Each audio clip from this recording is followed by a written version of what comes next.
nominees. Yeah, she's pretty. Everything you didn't see on TV. I knew he was coming up. Oh, you knew? Yeah. I said, come on up. Plus, exclusive details on what's happening next with your favorite shows. Can you do it again? There are conversations. There are lots of ideas floating around. And This is another Dior moment. stars go bold on the red carpet. All the fashion secrets and trends we're watching. There. He's there. He's everywhere. Roy Kent. Roy Kent. He's there. He's there. He's there. Roy Kent. Roy Kent. Oh, what an Emmys night to remember.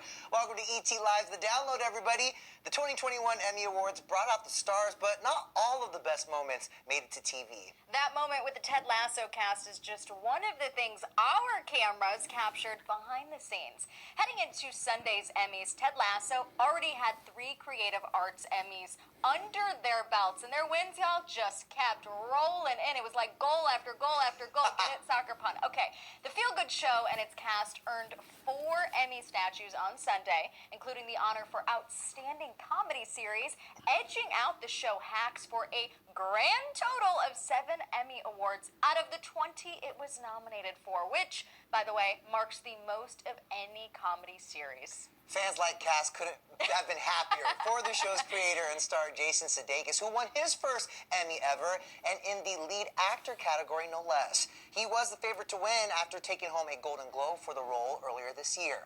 In his speech, he thanked his mentors, teachers, and teammates, who he was ready to celebrate with after turning 46 on Saturday.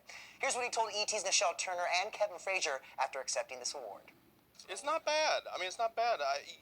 Normally the best gifts are the ones that you get from people you love. Well, I would put it like, 7th all-time greatest birthday gift. We got to keep things safe and keep things, want to lead a little bit by example, but I know we're all staying in the same hotel, so...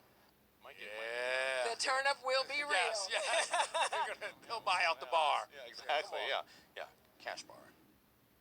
Cash bar, I love it. Jason's castmates, first-time Emmy winners Hannah Waddingham and Brett Goldstein, they came out ready to celebrate too. The 2 stars took home the trophies for supporting actor and actress in a comedy series, and they talked to Kevin and Nichelle about how close the cast really is. Look at these 2 holding hands, walking down the I mean, That's nice, yeah, well, we're pals. We all are. We all are. We dig each other. It's really, really nauseating. Hannah said it was alcohol this evening, so what about What for we're going to do? And I was like, alcohol. Yeah, we are singing from the musical Alcohol. The musical like gin and tequila. Yeah. Oh, Gin it's and on. juice. Oh, we've been abstaining, and now it's just on. Yeah. Go get it in. Hannah, who talked about being a single mother during her acceptance speech, also told ET that she plans to keep her trophy in her daughter's room so that her daughter knows her mom only leaves her for work. That'll be worth it. The British royalty ruled the Emmys on Sunday night as Netflix's The Crown took home a total of 11 Emmys of the 24 they were nominated for, tying with The Queen's Gambit for most wins. And the show's 4th season got more love from the TV Academy than ever, winning more in one night than it had over the 3 previous seasons. The Crown was honored with the biggest award of the evening, Outstanding Drama Series. And this series win makes The Crown the second after Schitt's Creek to sweep its respective Emmys categories. It won every award it was nominated in for acting, writing, and directing on Sunday. Series stars Gillian Anderson, Tobias Menzies, Olivia Colman, and Josh O'Connor each walked away victoriously in their respective categories. But lead actor winner Josh O'Connor, you might have noticed, was the only member present to accept his award in LA. Well, that's because the others, including his castmate Emma Corrin and creative and executive producer Peter Morgan, appeared via satellite from a watch party in London. E.T. spoke to O'Connor after his win, and we were with Emma exclusively in London. They revealed how difficult it was getting a hold of each other while celebrating across continents.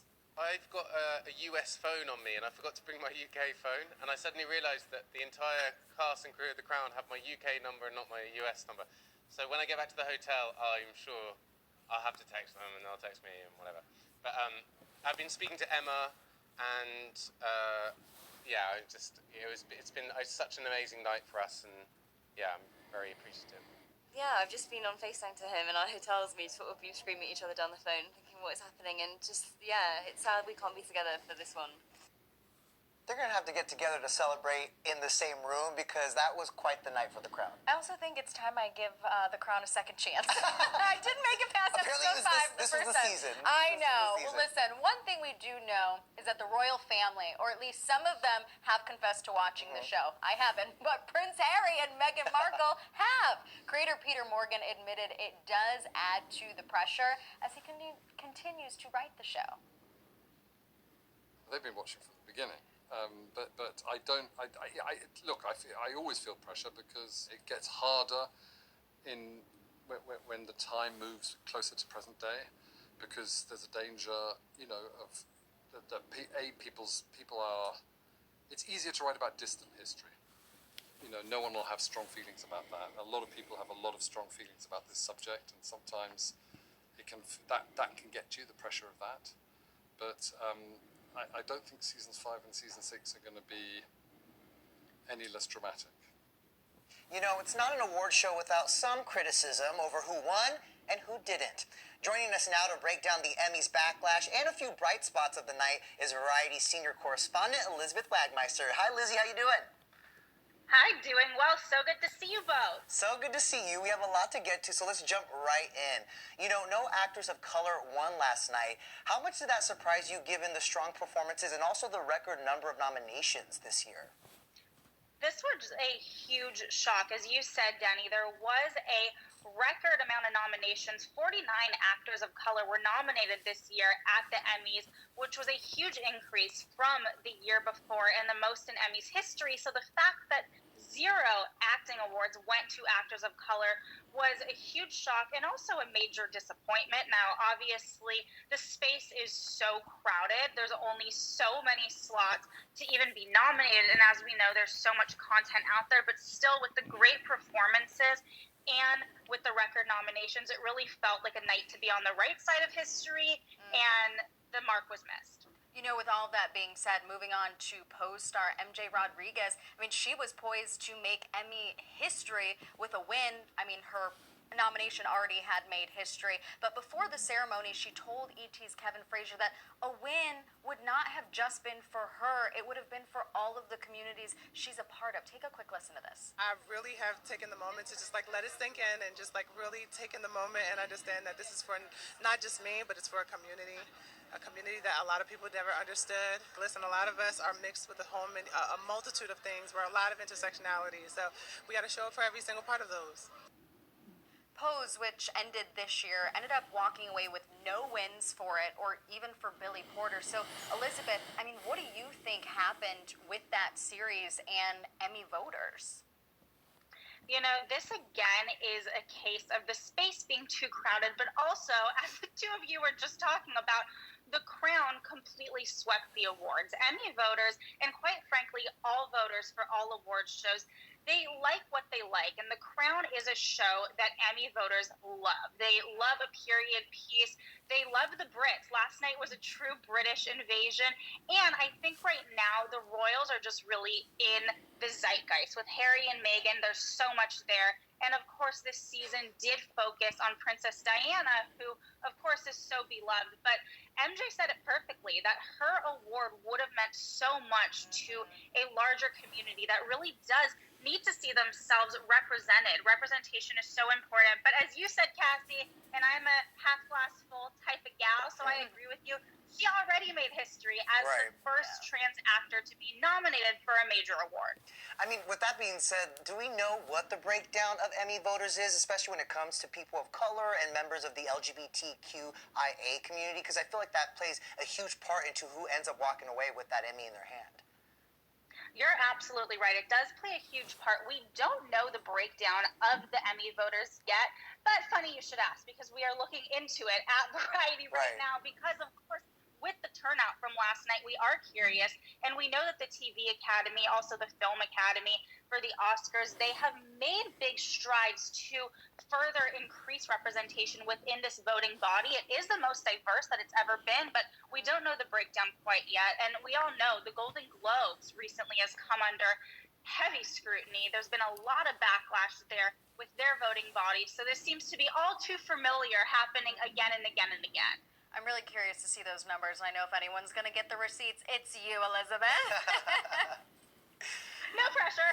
No pressure. All right, let's talk about the late Michael K. Williams now. He, of course, had been favored to win, but he ended up losing to The Crown's Tobias Menzies in a moment that felt very reminiscent of Chadwick Boseman's anticipated Oscar win, ending up going to Sir Anthony Hopkins. Elizabeth, what did you make of that moment? To me, this was the biggest shocker and the biggest snub of the night. Now, anytime we talk about snubs, it goes without being said, everybody is deserving. If you are nominated for an Emmy, you're talented. This is not to be shady towards Tobias Menzies, but Michael K. Williams, even when he was alive, people said, why has this man not won an Oscar? An Emmy and an Oscar for that matter. Michael K. Williams, this was his 5th nomination. Of course, it is the last time that he could be nominated. And this isn't just, an Emmy that could have been awarded to him because he did pass too soon. He truly deserved it. Such a great character actor. And you're absolutely right. This moment was very reminiscent, almost in a creepy way, of the Oscars, where not only did someone win who wasn't supposed to win, but they weren't even there. And I think Kerry Washington, her reaction kind of spoke volumes. I think that she was just as shocked as everybody at home.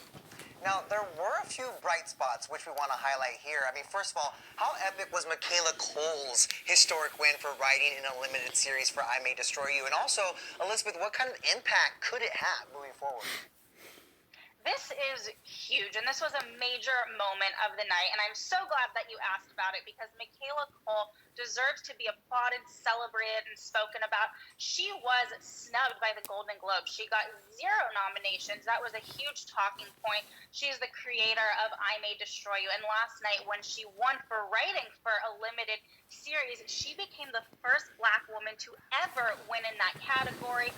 When she gave her acceptance speech, she dedicated it to all survivors of sexual assault, and that is huge. The impact that has for people watching at home to say, this story reminded me of my own life, and now we see her up there having her moment. It's just absolutely major, and again, representation really does matter for every single community, and seeing Michaela Coel win, with there being no actors of color winning, this was just such a major bright spot of the night.